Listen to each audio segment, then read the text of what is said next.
Moral imperialism is often defined as the imposition of moral values upon a culture that holds differing values. This can be done through force or mere criticism. By this definition, I am more or less a fervent supporter of moral imperialism.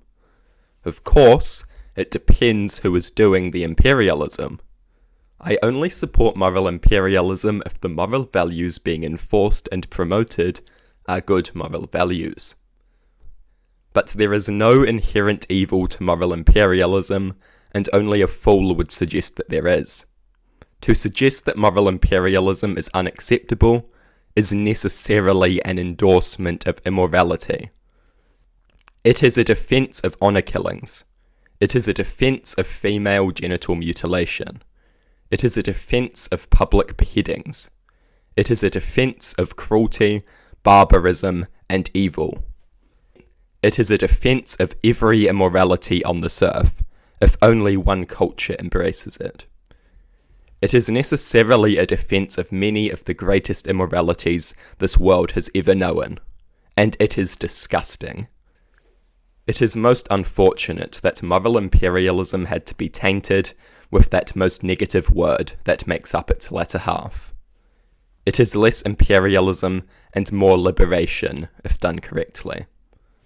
The idea of moral imperialism is also tainted by the fact that dishonest moral justifications have been used as an excuse for a lot of bad stuff. It is a moral imperative that we viciously criticize the immoralities of our own culture, and there is no reason why other cultures should be left untouched. Identifying, condemning, and seeking to address the immoralities of other cultures is an imperative. To do otherwise is to allow evil to run rampant, and the moral would never allow for such a thing. Every culture, including our own, must be aggressively criticized and reformed. To do otherwise is to defend and maintain immorality. To do otherwise is to say that preserving cultural norms and hiding behind a facade of tolerance comes before identifying, condemning, and addressing evil. To condemn moral imperialism as inherently evil is to defend great immorality and evil. Engaging in moral imperialism is a moral imperative. Having said that, we must exercise great caution. It has the potential to be incredibly dangerous. It can be used to push immorality on a people. Moral imperialism can be good or bad, depending on what ideas are being promoted. Worth noting is that moral imperialism can be enacted in ways that are not practical and cause significantly more harm than good. We must be cautious that we do not act carelessly. Moral imperialism can also be used as a disguise for murderous, exploitative, and oppressive imperialism. Promises of spreading freedom and democracy used to dishonestly justify massive immorality. Sound familiar? But the problem here is the dishonesty and the means employed. The problem is not the idea of promoting freedom and democracy. That is most certainly an imperative. The problem is the dishonesty. Moral imperialism is dangerous and must be taken very seriously. It can be used as an excuse for evil. It can be enacted in stupid, harmful ways. It can be used to promote horrible ideas. It can so easily be tainted by self-righteousness and disdain for other peoples. It is, however, not inherently evil. It can be very bad, but it can also be good, and it is a moral imperative. The moral cannot sit by and tolerate the immorality of other cultures, just as they cannot tolerate the immorality of their own culture. And why should one criticize their culture and not criticize other cultures? Should one not criticize any culture? This idea is a justification of all evil, if only it is connected to culture, which it basically always is. The idea that other cultures are untouchable is idiotic and dangerous. If such a detestable idea is accepted, all immorality is left free from being labelled what it is. Massive immorality is excused and accepted. That is what those who condemn moral imperialism desire. The acceptance and tolerance of extreme cruelty and brutality. A world where evil is permitted simply so a facade of tolerance can be maintained. To not criticize an immorality is to allow immorality to occur, and to tolerate and defend immorality is itself a great immorality. Respect other cultures we should. Respect languages. Respect harmless traditions, customs, and celebrations. But give immorality no respect, for it deserves none. Immorality in our own culture and in all other cultures must be crushed. Immorality has no entitlement to respect. The very idea that it does is highly immoral. Best we be careful that in respecting other cultures, we don't justify every immorality in this world. We must also be cautious that in condemning the immorality of a culture, we do not label it an immorality of the people, for it is not. The people and the culture are distinct, even if they may seem synonymous. The evil is never inherent to the people, and nor is the culture. Pretending the two are the same is itself immoral.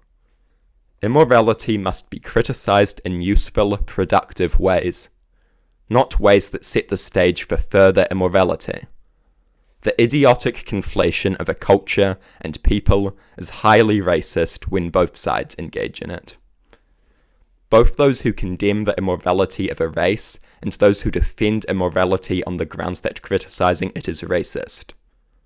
Both of these groups consist of racist idiots. Likewise, moral imperialism should not be viewed as a clash between cultures. Every single culture has good and bad parts. Moral imperialism should be a component of the fight between good and evil, moral and immoral. Some immoralities are closely connected to culture, meaning culture will become a target. And so it should. Something being a culture does not protect it from the moral.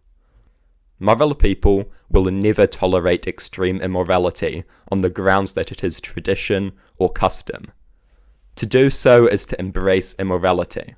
To do so is to accept and defend immorality. The foolish liberal abandons their love of freedom, equality, and human rights simply to pursue a facade of tolerance. Not only is this the site of one of the major contradictions of liberalism, the necessary contradiction between complete tolerance and a love of freedom, equality, and human rights, it is also the site of the contradiction inherent to the concept of tolerance itself. The famous paradox of tolerance. The idea that the tolerant should not tolerate the intolerant.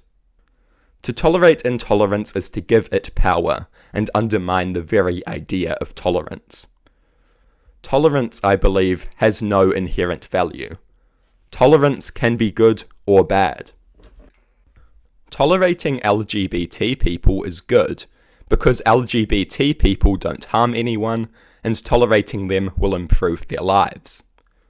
Tolerating slavery, meanwhile, is bad, because slavery does harm to people, and opposing it is necessary to destroy it and the mass misery that it creates. Tolerance is not inherently good, and it is time some idiots realize that. The perverted liberalism cooks up an incoherent defense of the most illiberal systems conceivable. When the tolerant liberal speaks of the need to respect the morals of other cultures, when they make such demands, it is the celebrations and language they defend, and not the honour killings and child marriages. At least that is what one is inclined to hope. The alternative is that they are defending honour killings, public execution, female genital mutilation, and countless other immoralities that are nothing short of pure evil. To accept and defend such a thing is itself pure evil. Do not mistake this for a condemnation of all liberals either.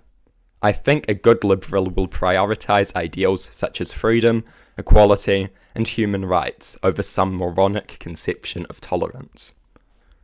The mindless opposition to moral imperialism needs to stop.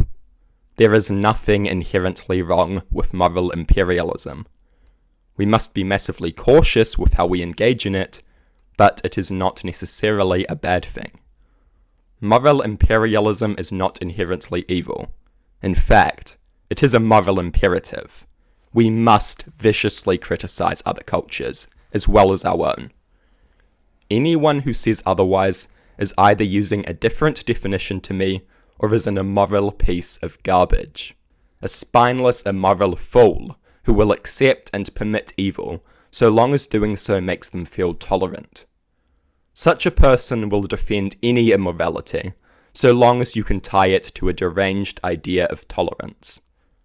Moral imperialism, as I understand it and describe it, is a moral imperative.